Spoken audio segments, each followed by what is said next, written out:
जय हिंद दोस्तों, स्वागत है आप सभी का आपकी अपनी डेली करंट अफेयर्स की क्लास पे। मैं हूं आप सभी का राजा गुप्ता और आज हम यहां पे 24 दिसंबर 2025 के महत्वपूर्ण करंट अफेयर्स को पढ़ने वाले हैं, जो बहुत ही इंपॉर्टेंट है भारत के हर एग्जाम्स के लिए। चाहे आप वनडे एग्जाम देखें या फिर स्टेट पीसीएस, हर एग्जाम के लिए आपके लिए बेस्ट क्लास होने वाली है, जिसमें आपको स्टैटिक जीके भी मिलेगा। आइए देखते हैं आज का पहला इंपॉर्टेंट क्वेश्चन जो आप सभी के स्क्रीन पर दिख रहा है। हाल ही में किस देश ने पहली बार वायरलेस रेल काफिले का परीक्षण किया है? Which country has tested a wireless rail Conway for the first time? तो फ्रेंड्स, इसका राइट आंसर चाइना हो जाएगा।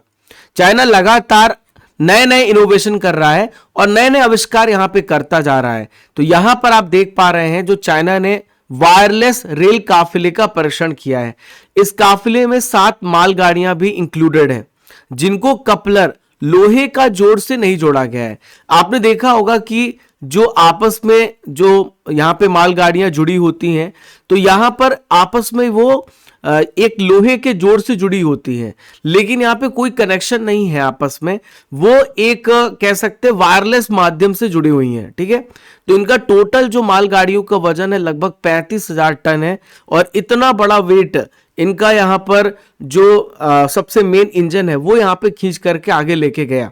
तो ये रेलवे कोयला ढोने के लिए इस्तेमाल किया जाएगा और ये पूरी प्रोसेस वायरलेस सिग्नल से कंट्रोल होगी। देखिए, मैं आपको बता दूं कि बहुत सारे रेलवे से रिलेटेड करंट अफेयर आपसे पूछे जा सकते हैं, तो मैंने इसमें पूरा सब कुछ शामिल किया है।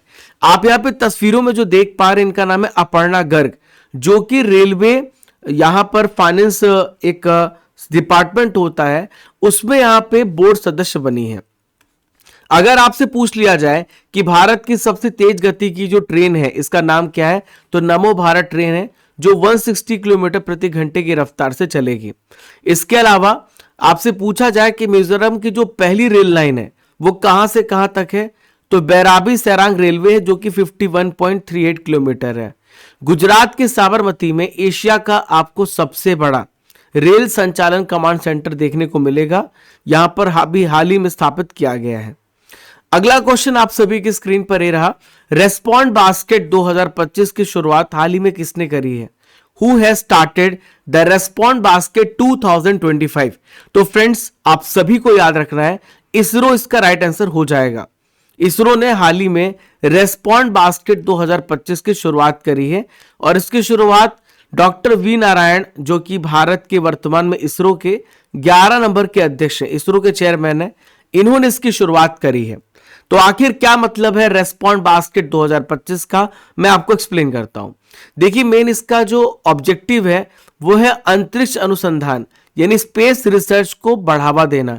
हर एक नागरिक हमारे भारत में विश्वविद्यालय और बहुत बड़ी जो शोध संस्थान है वो इसमें पार्टिसिपेट करें, भाग लें। तो यूनिवर्सिटी, रिसर्च इंस्टीट्यूट्स, ये सारे जो हमारे कंट्री में हैं वो यहाँ पे पार्टिसिपेट करें, इसी उद्देश्य से रेस्पॉन्ड बास्केट स्टार्ट किया गया है। इस प्रोग्राम में आप देखें तो 150 प्रोफेसर और इसरो के जो साइंटिस्ट है वो भी यहाँ पे इंक्लूडेड है।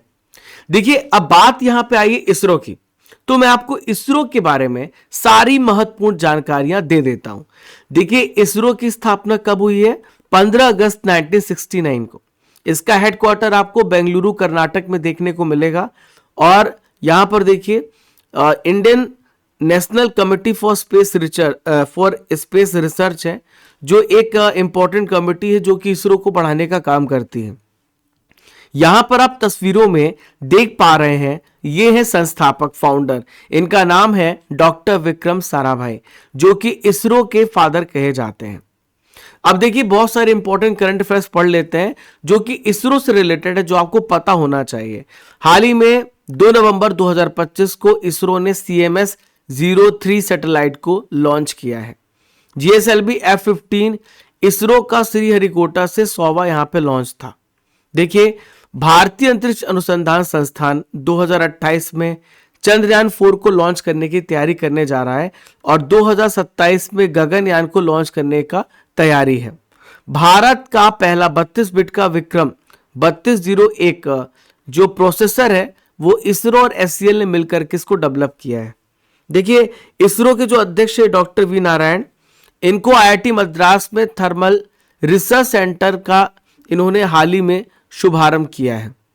देखिए अगला क्वेश्चन देखते हैं जो आप सभी के स्क्रीन पर दिख रहा है। प्रश्न नंबर 3, किस देश ने पहली बार पॉलीमर एक रियाल नोट का जारी किया है? Which country has issued polymer 1 riyal note for the first time? तो हाल ही में दोस्तों ओमान ने इसको जारी किया है। बी इसका सही आंसर हो जाएगा। ओमान ने पहली बार पॉलीमर एक रियाल का नोट जारी किया है। तो ओमान की करेंसी के इतिहास में पहली बार पॉलीमर नोट यहां पे जारी किया है। आपने पॉलीमर कपड़े का कभी यूज भी किया होगा, आपने देखा भी होगा। तो एक्चुअली ये जो नोट है ये कपड़े कॉटन के जगह पॉलीमर से बना होगा, ऐसा इसमें बताया गया है। तो नोट के आगे तरफ आपको ओमान का बॉटनिकल गार्डन की तस्वीर भी देखने को मिलने वाली है। ये नोट 11 जनवरी 2026 से सर्कुलेशन में हो जाएंगे और इसका आकार 145 इंटू 76 mm बताया गया है। देखिए हम बात करेंगे यहाँ पे बहुत सारे देशों के इंपॉर्टेंट करेंसी की, जो कि आपकी स्टैटिक जीके से पूछा जा सकता है। तो अगर आपसे पूछा जाए कि थाईलैंड की करेंसी क्या है, तो ये बात मलेशिया की रिंगिट है, नाइजीरिया की नायरा है, वियतनाम की डोंग है, बांग्लादेश की टका है, टर्की की टर्की लीरा है, साउथ कोरिया की वॉन है, स्विट्जरलैंड की स्विस फ्रैंक है और सऊदी अरब की सऊदी रियाल है और साउथ अफ्रीका की रैंड है। ठीक है, देखिए फ्रेंड्स मैं आपसे 3 इंपॉर्टेंट क्वेश्चन पूछ रहा हूं जिसका आंसर आप सभी को कमेंट बॉक्स पे देना है। तो आपके सामने प्रश्न है, भारत में गन्ने का सबसे ज्यादा उत्पादन किस राज्य में होता है? पायरिया रोग शरीर के किस अंग को प्रभावित करता है और नासिक किस नदी के किनारे स्थित है? इन तीनों क्वेश्चन का आंसर आप सभी को कमेंट बॉक्स पे देने हैं। चलिए क्वेश्चन नंबर 4 को देखते हैं। फ्रांस का Chevalier de l' Ordre des Arts et des Lettres सम्मान हाल ही में किसे प्रदान किया गया है? Who has been awarded France Chevalier de Ordres des Arts et des Lettres honours? तो फ्रेंड्स रवि डीसी को यह अवार्ड यहां पर दिया गया है। तो ए इसका सही आंसर हो जाएगा। देखिए यहां पे अदर ऑप्शंस को भी डिस्कस कर ले तो मोहनलाल को यहां पे सिनेमा जगत का जो सबसे बड़ा अवार्ड है, जिसे हम क्या कहते हैं, यह है दादा साहेब फाल्के। तो हाल ही में दादा साहेब फाल्के अवार्ड इनको मिला। जय शाह वर्तमान में आईसीसी के चेयरमैन है। यहां पे सुप्रिया साहू की हम बात करें तो सुप्रिया साहू को यहां पर जो चैंपियंस ऑफ द अर्थ है, जो कि एनवायरमेंट का सबसे बड़ा अवार्ड है, चैंपियंस ऑफ द अर्थ, इनको अवार्ड मिला है। ध्यान में रखिएगा, चैंपियंस ऑफ द अर्थ। तो फ्रेंड्स यहां पर आप देखिए तो मलयालम प्रकाशक है रवि डीसी, मलयालम पब्लिशर है, जिनको फ्रांस का सबसे प्रतिष्ठित Chevalier de la Arts et des Lettres award मिला है। तो ये डीसी बुक्स के वर्तमान में मैनेजिंग डायरेक्टर भी हैं।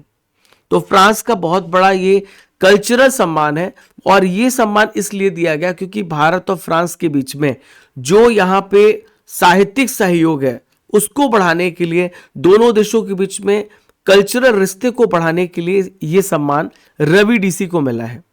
अब देखिए बात यहाँ पे अवार्ड्स की है तो मैं आपको बहुत सारे अवार्ड्स पढ़ाने वाला हूं जो आपके एग्जाम के लिए बहुत इंपॉर्टेंट है। तो इंटरनेशनल बुकर प्राइज हाल ही में बानू मुश्ताक को मिला है, जो कि भारत की तरफ से। आप यहां पर देखिए पेन प्रिंटर पुरस्कार लीला अबू लीला को मिला है, जो कि सुडानी स्कॉटिश लेखिका है। PEN translator award 2025 Geetanjali Shree को मिला है। यहां पे बुकर पुरस्कार 2024 समांता हार्वे को दिया गया।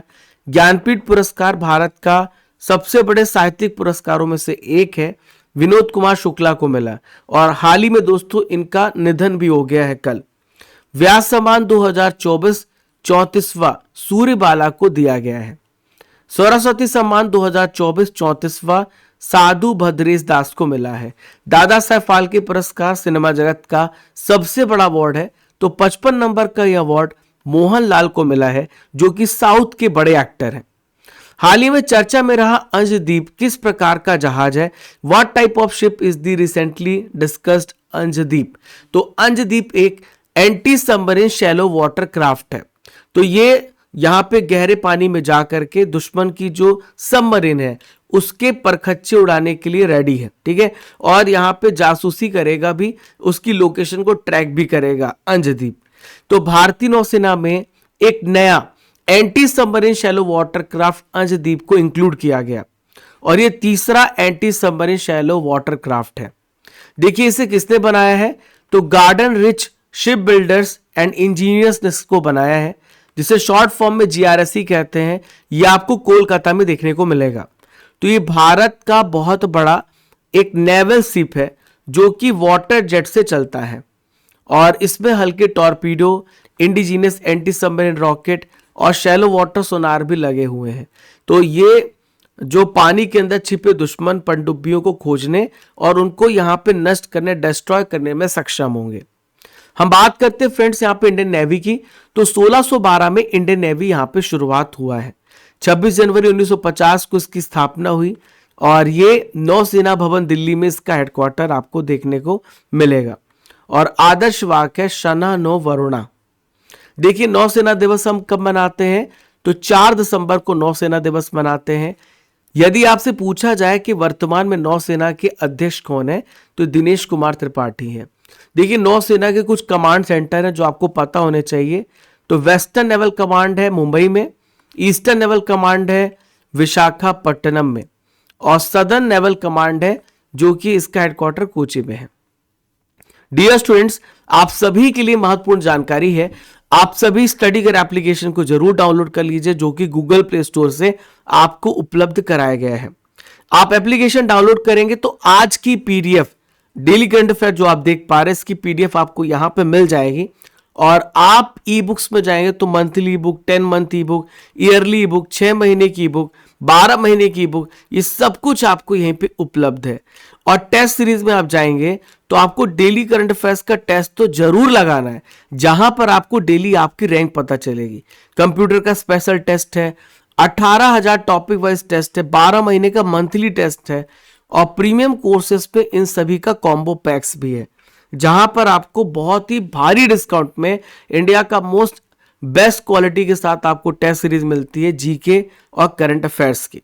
कॉम्बो 200 कूपन कोड यूज करना है, जहां पे 12 महीने का करंट अफेयर का टेस्ट और 18,000 टॉपिक वाइज टेस्ट मिलेंगे। और दोस्तों अर्जुन जीएस फाउंडेशन बैच की क्लास 1 बजे और शाम को 5 बजे अब हो रही है, तो डेली से फॉलो करिए। आपको 11 विषय पढ़ने का मौका मिलेगा, 1000+ वीडियोस आपको मिलेंगे और यहाँ पे 18,000 टॉपिक वाइज जीके जीएस के प्रश्न। इसके अलावा 12 महीने का आपको करंट अफेयर्स का फ्री टेस्ट मिलेगा और 12 महीने की ई बुक मैगजीन। ये सब कुछ आपको इसी कोर्स के साथ मिल रही है, ठीक है। तो ये आपको प्रीमियम कोर्सेस में जाना है, जहां पर आपको अर्जुन जीएस फाउंडेशन बैच मिलेगा। 1 साल का कंप्लीट टॉपिक वाइज पीडीएफ और स्टैटिक पीडीएफ, 12 महीने की जो करंट अफेयर्स की मैगजीन है, ये सब कुछ आपको यहीं पर मिलने वाली है। चलिए फ्रेंड्स, आइए देखते हैं क्वेश्चन नंबर 6। भारत और किस देश ने हाल ही में मुक्त व्यापार समझौते एफटीए की बातचीत यहां पे पूरी करी है? तो भारत और न्यूजीलैंड ने हाल ही में फ्री ट्रेड एग्रीमेंट को लेकर के हाल ही में दोनों देशों ने बातचीत पूरी करी है। तो देखिए यहां पर इसका मेन उद्देश्य क्या है, तो यहां पर आप देख पा रहे हैं पीयूष गोयल हैं जो वर्तमान में कॉमर्स और ट्रेड मिनिस्ट्री भारत का संभाल रहे हैं। तो भारत से न्यूजीलैंड से जाने वाले जितने भी प्रोडक्ट होंगे उस पर कोई भी आयात शुल्क नहीं लगेगा। यानी जब भी कोई देश से दूसरे देश में सामान जाता है तो उस पर इंपोर्ट ड्यूटी लगाई जाती है, इससे सामान महंगा हो जाता है और यहां पर जब सामान महंगा हो जाता है तो डिमांड कम हो जाती है। तो इसको पूरी तरीके से लगभग यहां पे ना माना गया है। तो न्यूजीलैंड के द्वारा अगले 15 साल में लगभग 20 अरब डॉलर का इन्वेस्टमेंट करने का वादा भी किया गया है।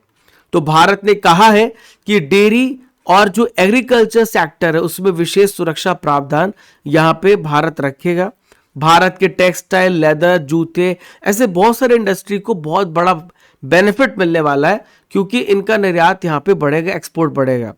और न्यूजीलैंड ने पहली बार यहां पर हेल्थ सर्विसेज और ट्रेडिशनल मेडिसिन जैसे आयुर्वेदा, इसको लेकर भी समझौते में शामिल हुआ है, ठीक है। तो यहां पे 5,000 स्किल्ड नौकरियां के लिए वीजा अवसर भी देगा न्यूजीलैंड। न्यूजीलैंड कहां पर है, तो न्यूजीलैंड की लोकेशन को आप गौर से देखिए। तो यहां पर आपको ऑस्ट्रेलिया के ठीक इधर नीचे आपको न्यूजीलैंड देखने को मिलेगा, जो कि एक आइलैंड कंट्री है और इसकी कैपिटल वेलिंगटन है। राजा यहां पे चार्ल्स III है और गवर्नर जनरल अगर आपसे पूछ लिया जाए कौन है, तो सिंडी कीरो है। क्रिस्टोफर लक्सन यहाँ के प्राइम मिनिस्टर हैं और जनसंख्या में हम बात करें तो यहाँ पे जाति समूह यूरोपी और माओरी देखने को मिलेंगे। न्यूजीलैंड को कीवी भी यहाँ पे कहा जाता है, कीवी बर्ड यहाँ पाया जाता है। क्वेश्चन नंबर 7 आप सभी के स्क्रीन पर ये रहा। अमेरिकी राष्ट्रपति डोनाल्ड ट्रंप ने हाल ही में किस नए युद्धपोत वर्ग की घोषणा करी है, इसका नाम क्या है? तो फ्रेंड्स इसका नाम है ट्रंप क्लास। देखिए तो यहां पर देश के अमेरिका के 47 नंबर के राष्ट्रपति हैं और ये है डोनाल्ड ट्रंप। इन्होंने हाल ही में इस बात की अनाउंसमेंट करी है कि वो अपने अमेरिकी नेवी को और ज्यादा एडवांस करने वाले हैं। तो भारी हथियारों से लैस जो युद्धपोत का नया वर्ग है इसमें तैयार किया जा रहा है। तो इसका नाम रखा गया है ट्रंप क्लास बैटलशिप। पहला जहाज जो होगा इसका नाम है यूएसएस डेफिएंट और इसको दूसरे नाम में बोला जाए तो BBG-1 है। ये जहाज बहुत ही ज्यादा मॉडर्न होंगे और यहाँ पे बहुत डेडलीस्ट वॉरशिप तैयार किया जा रहा है ताकि दुश्मनों को यहाँ पे मार गिराया जाए। इसका उद्देश्य यही है कि अमेरिकी की जो नेवल पावर है उसको और मजबूत करना और यहाँ पे जो शिप बिल्डिंग इनकी कैपेबिलिटी है उसको वापस से पुनर्जीवित करना। अमेरिका से रिलेटेड बहुत सारे करंट अफेयर आपसे पूछे जा सकते हैं जो आपको जानना जरूरी है। यूनेस्को से अमेरिका बाहर हो चुका है। अमेरिका पार्टी नाम की एक नई पॉलिटिकल पार्टी एलन मस्क ने क्रिएट करी है। मैक्सिको ने फाइनल में अमेरिका को हरा करके 10वां गोल्ड कप जीता है। अमेरिका ने ऑफिशियली इस बात की घोषणा करी है कि अंग्रेजी उनकी यहाँ पे ऑफिशियल लैंग्वेज होने वाली है। तुलसी गबार्ड अमेरिका में नेशनल इंटेलिजेंस डायरेक्टर यहाँ पे बनी है। पेरिस जलवायु समझौता, WHO और UNHRC इनसे भी अमेरिका हाल ही में अलग हो गया है। क्वेश्चन नंबर 8 देखते हैं। काशी वजाकी करीवा परमाणु ऊर्जा प्लांट हाल ही में किस देश में है जिसे 15 साल के बाद वापस से शुरू किया जा रहा है? तो फ्रेंड्स ये जापान देश में है जिसको वापस से 15 साल के बाद फिर से शुरू किया जा रहा है। तो जापान यहाँ पे लगभग 15 इयर्स के बाद दुनिया का जो सबसे लार्जेस्ट न्यूक्लियर पावर प्लांट है ये काशी वजाकी करीवा है वापस से स्टार्ट करेगा और ये प्लांट आपको निगाता प्रांत में देखने को मिलेगा। ठीक है, 2011 में फुकुशिमा परमाणु आपदा के बाद इसे यहाँ पे बंद कर दिया गया था। इसमें टोटल आपको 7 रिएक्टर देखने को मिलेंगे और पहला रिएक्टर 20 जनवरी 2026 से स्टार्ट होगा जिसकी यहाँ पे कैपेसिटी 1.36 गीगावाट की है। बात करें फ्रेंड जापान की, तो जापान एक आइलैंड कंट्री है जो बेसिकली आप यहाँ पर देखिए होकाइडो और यहाँ पर आप देखिए क्योशु और शिकोकू और जो सबसे बड़ा यहाँ पे आइलैंड है होन्शु। 4 बड़े आइलैंड से जापान यहाँ पे बना है। तो चाइना के ईस्ट में, रशिया के पूर्व में आपको यहाँ पे नॉर्थ कोरिया, साउथ कोरिया के पूर्व में आपको जापान देखने को मिलेगा। जापान की कैपिटल अगर आपसे पूछी जाए तो आप बताएंगे टोक्यो है। यहाँ की जो ऑफिशियल लैंग्वेज है वो जापानी है। जापानी एंड यहाँ की करेंसी है। हाल ही में यहाँ की पहली महिला प्राइम मिनिस्टर बनी है साने तकाइची। क्वेश्चन नंबर 9 ये रहा। हाल ही में किस राज्य में सामाजिक बहिष्कार को अपराध डिक्लेयर किया गया है? अगर कोई भी सोशल बायकॉट होता है तो क्रिमिनलाइज होगा, ऐसी बात यहाँ पे कही गई है। कर्नाटका इसका राइट आंसर हो जाएगा। आज भी दोस्तों हमारे समाज में बहुत सारी कुरीतियां हैं जिसको हटाने की जरूरत है। कर्नाटक विधानसभा ने फैसला किया है कि कर्नाटक सामाजिक बहिष्कार निवारण प्रतिबंध और निवारण विधेयक 2025 को पारित यहाँ पे किया है। ठीक है, तो इस कानून के तहत सामाजिक बहिष्कार को यहाँ पे अपराध माना जाएगा। इसके लिए बहुत ही कड़े पनिशमेंट और बहुत बड़े फाइन की भी बात रखी गई है। तो दोषी पाए जाने पर 3 साल की कैद होगी और इसके अलावा 1 लाख रुपए तक का जुर्माना लगाया जा सकता है। कई बार आपने देखा होगा कि यहाँ पे पंचायत या कोई भी ग्रुप ऑफ व्यक्तियों का एक समूह है जो किसी व्यक्ति को बहिष्कृत कर देता है। इससे सामने वाला व्यक्ति मेंटली टॉर्चर फील करता है और वो डिप्रेशन में चला जाता है। इसके अलावा दोस्तों यहाँ पे बात कही गई है कि पुलिस को अपने आप ही संज्ञान लेने का मामला भी दर्ज करने का अधिकार है और उसे करेक्ट करने का अधिकार है। अब देखिए कर्नाटक से रिलेटेड मैं आपको कुछ महत्वपूर्ण करंट अफेयर पढ़ा देता हूं जो आपके एग्जाम के लिए बेहद इंपॉर्टेंट है। देखिए कर्नाटक में एक दुर्लभ उमा महेश्वर की मूर्ति की खोज हुई है। देखिए फ्रेंड्स, जितने भी रेसिडेंशियल स्कूल हैं कर्नाटक में उनका नाम बदलकर महर्षि वाल्मीकि आवासीय विद्या करने का फैसला किया गया है। भारत में सबसे ज्यादा अगर आपसे पूछा जाए कि इलेक्ट्रिक चार्जिंग स्टेशन कहां पर है तो कर्नाटक में है। देखिए कर्नाटक राज्य में एक त्योहार मनाया जाता है, इसे कहते हैं तूतेधारा और अग्निकेली। कर्नाटक ने दोस्तों विजय हजारे ट्रॉफी को जीता है और 5वीं बार इस ट्रॉफी को अपने नाम किया है। 10वां प्रश्न यहां पे देखते हैं जो आपकी स्क्रीन पर दिख रहा है। आईआईएफएल फाइनेंस ने हाल ही में किसे नया चेयरमैन अपॉइंट किया है? तो इसका सही उत्तर हो जाएगा बीपी कनुंगो। यहां पर बीपी कनुंगो इसका राइट आंसर होगा।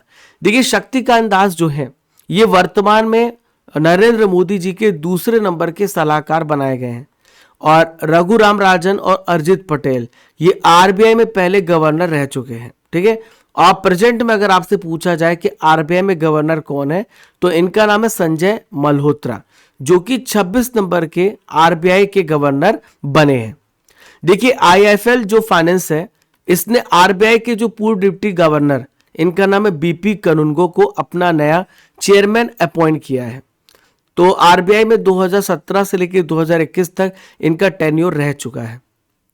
ये आईआईएफएल है क्या? तो एक नॉन बैंकिंग फाइनेंस कंपनी है और इसका हेडक्वार्टर आपको बॉम्बे में देखने को मिलेगा। 1995 में इसकी शुरुआत हुई है। देखिए इसका जो मेन काम होता है, जो भी एनबीएफसी कंपनी होती है वो पर्सनल लोन देना, गोल्ड लोन देना, बिजनेस लोन देना, हाउसिंग फाइनेंस देना और माइक्रो फाइनेंस देना। ठीक है, अब देखिए बात यहाँ पे अपॉइंटमेंट की आई है तो मैं आपको बहुत सारी इंपॉर्टेंट अपॉइंटमेंट पढ़ा देता हूं जो आपके एग्जाम के लिए बहुत जरूरी है। शेखा नसीर अल नोवैस ये यूएन टूरिज्म की चीफ बनी है। पारादीप फॉस्फेट्स के ब्रांड एम्बेसडर राहुल द्रविड़ बने हैं। आरबीआई के एग्जीक्यूटिव डायरेक्टर सोनाली सेन गुप्ता बनी है। यूएई में भारत के एम्बेसडर दीपक मित्तल को बनाया गया है। एफएसएसआई के सीईओ रजित पुन्हानी बने हैं। टीसीए कल्याणी को महालेखा नियंत्रक सीजीए बनाया गया है। आईएमएफ के एग्जीक्यूटिव डायरेक्टर अजित पटेल बने हैं। Anish Dayal Singh deputy national security adviser बने हैं और 47 नंबर के vice chief of naval staff Sanjay Vatsayan को बनाया गया है। क्वेश्चन नंबर 11 ये रहा, हाल ही में खबरों में रही ठंडी ऋतु चिल्लाई कला इनमें से किस क्षेत्र से संबंधित है? तो चिल्लाई जो कला है ये कश्मीर से संबंधित है। ए इसका सही आंसर हो जाएगा। देखिए फ्रेंड्स, कश्मीर में चिल्लाई कला सबसे ज्यादा तेजी से ठंड का मौसम होता है जो कि 21 दिसंबर से स्टार्ट हो जाएगा और ये 30 जनवरी तक चलेगा, लगभग 1.5 महीने चलता है। तो इसकी जो अवधि है 40 डेज है। तो टेम्परेचर जून से यानी जो 0 डिग्री है उससे भी नीचे आ जाता है और जितनी भी वहां पे आपको झीलें हैं, नदियां हैं वो फ्रीज होती हुई देखने को मिलेंगी और बर्फबारी सबसे ज्यादा इसी समय में आपको देखने को मिलेगा। तो लोग यहाँ पर जो ट्रेडिशनल कांगड़ी है, अंगारों से भरे मिट्टी के जो हांडे हैं उसका इस्तेमाल करते हैं ताकि वो गर्म रह सके। ठीक है दोस्तों, आज का आखिरी important current affair, IGU Indian golf union की 124वीं एमेच्योर गोल्फ चैंपियनशिप हाल ही में किसने जीती है? तो फ्रेंड्स इसे सुखमन सिंह ने जीता है। किसने जीता है? सुखमन सिंह ने जीता है। तो नोएडा के गोल्फर है सुखमन सिंह, जिन्होंने भारतीय गोल्फ संघ यानी जिसे कहते हैं गोल्फ एसोसिएशन ऑफ इंडिया, इसकी 124 नंबर की एमेच्योर गोल्फ चैंपियनशिप को जीता है। तो ये वर्ल्ड का सबसे लंबा समय तक चलने वाला एमेच्योर मैच प्ले टूर्नामेंट है जिसे यहाँ पे सुखमन सिंह ने जीता है। दोस्तों 12 इंपॉर्टेंट करंट अफेयर आप सबने बहुत ही शानदार तरीके से पढ़ा। अब बारी ट्रिपल आर की है जहां पे आप पुराने महीनों के करंट अफेयर्स का बेहतरीन तरीके से रिवीजन करने वाले हैं। तो देखते हैं आप कितने प्रश्नों को सही कर पाते हैं। हेली गुब्बी ज्वालामुखी किस देश में है? इसमें 12,000 साल बाद विस्फोट हुआ है। तो फ्रेंड्स ये इथोपिया में है। अयोध्या राम मंदिर के शिखर पर ध्वजारोहण किसने किया है? तो ये जो ध्वजारोहण है प्राइम मिनिस्टर नरेंद्र मोदी और आरएसएस के प्रमुख मोहन भागवत जी ने किया है। महिला कबड्डी वर्ल्ड कप 2025 को हाल ही में किसने जीता है? तो भारत ने महिला कबड्डी वर्ल्ड कप को जीता है। एक सैन्य अभ्यास है सूर्य किरण, इसका आयोजन किन देशों के बीच में हुआ? तो सूर्य किरण अभ्यास भारत और नेपाल के बीच में होता है। पंजाब सरकार ने किन 3 शहरों को पवित्र शहर का दर्जा दिया है? तो अमृतसर, तलवंडी साबो और आनंदपुर साहिब, इन तीनों शहरों को पवित्र शहर का दर्जा दिया गया है। भारतीय सेना ने पहली बार किस विदेशी मिशन के शहीदों को ऑफिशियल श्रद्धांजलि देने का निर्णय लिया है? तो ऑपरेशन पवन इसका राइट आंसर होगा। महिलाओं के विरुद्ध हिंसा उन्मूलन का अंतर्राष्ट्रीय दिवस कब मनाया जाता है? तो 25 नवंबर को मनाया जाता है।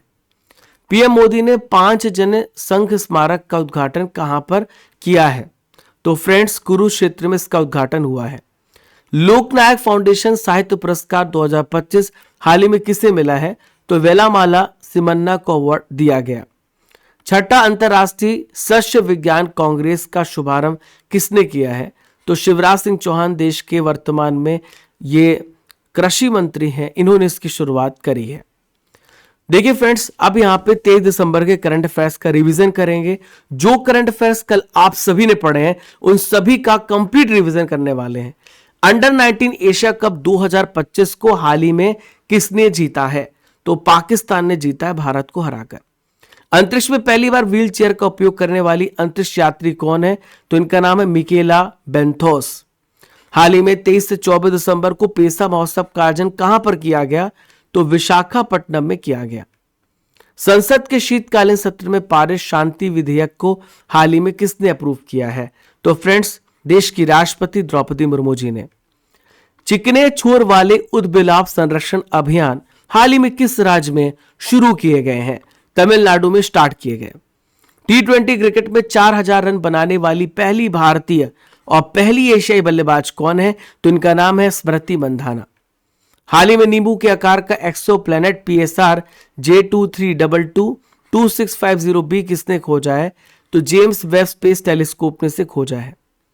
Transformational leader of the year award 2025 हाल ही में किसे मिला है? तो यह अवार्ड जय शाह को दिया गया। प्राइम मिनिस्टर नरेंद्र मोदी ने अमोनिया यूरिया प्लांट की परियोजना की आधारशिला कहां रखी है? तो डिब्रूगढ़ जिले के नामरूप में रखी है। समुद्री विरासत के क्षेत्र में सहयोग को मजबूत करने के लिए भारत ने किस देश के साथ समझौता किया है? तो यहां पर नीदरलैंड के साथ समझौता किया है। दोस्तों ल्यूसेंट जीके के प्रश्नों को डिस्कस करेंगे जो आपके एग्जाम के लिए बेहद महत्वपूर्ण है। इनमें से किस भारतीय राज्य की सीमाएं भूटान राज्य के साथ नहीं मिलती? भूटान राष्ट्र के साथ नहीं मिलती हैं। तो आप देखिए यहाँ पर सिक्किम मिलता है, अरुणाचल प्रदेश मिलता है, वेस्ट बंगाल मिलता है, मेघालय की सीमा नहीं मिलती। ठीक है, इनमें से किस भारतीय राज्य की सीमा बांग्लादेश से नहीं मिलती है?